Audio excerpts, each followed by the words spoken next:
Mu 2019 ekitongole ekiwoza ky'emisolo URA kyabawataniza amasanga ezisukka mu 3 ne kilo 4 ez'amaliba g'engave ebyali bikukusibwa bannansi ba Vietnam okubifulumya eggwanga.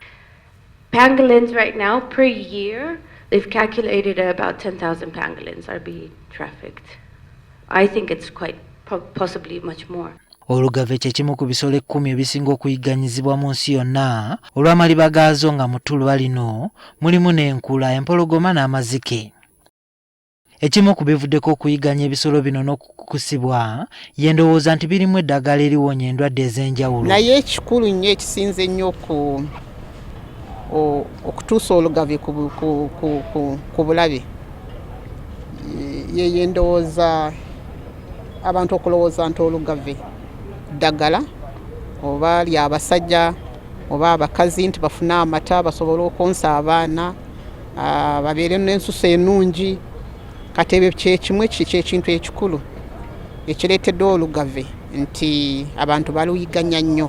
Engave zirina ebika 8 kyokka nga ku bino Uganda ya mukisa kubanga yo erinako ebika 3.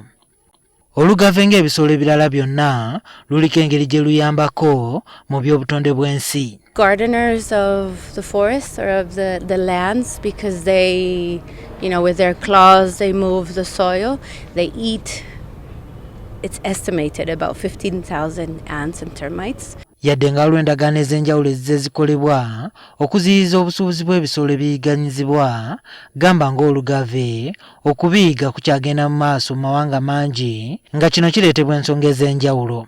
Naye omanyi amateeka gaffe engeri gye implementingamu manafu nnyo.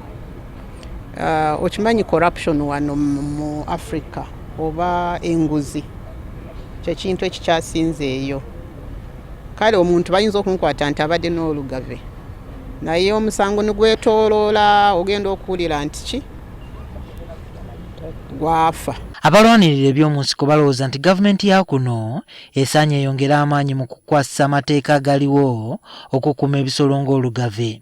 Tuyinza okuyitira mu such cultural institutions oba tulabe nti tutaasa ebyobutonde naddala olugave n'ebisolo ebirala.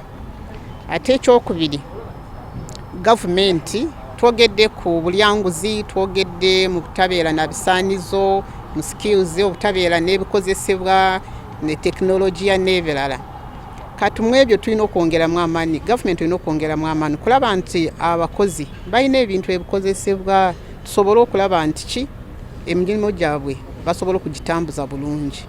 Kinajjukirwa nti mu October omwaka oguwedde waliwo omusajja kkooti mu Kampala gwe yakaliga amayisa mu kkomera oluvannyuma lw'okumusingisa omusango gw'okwenyigira mu kusuubula amasanga g'enjovu. Ono yasangibwa n'amasanga agakunuukiriza mu kilo 10.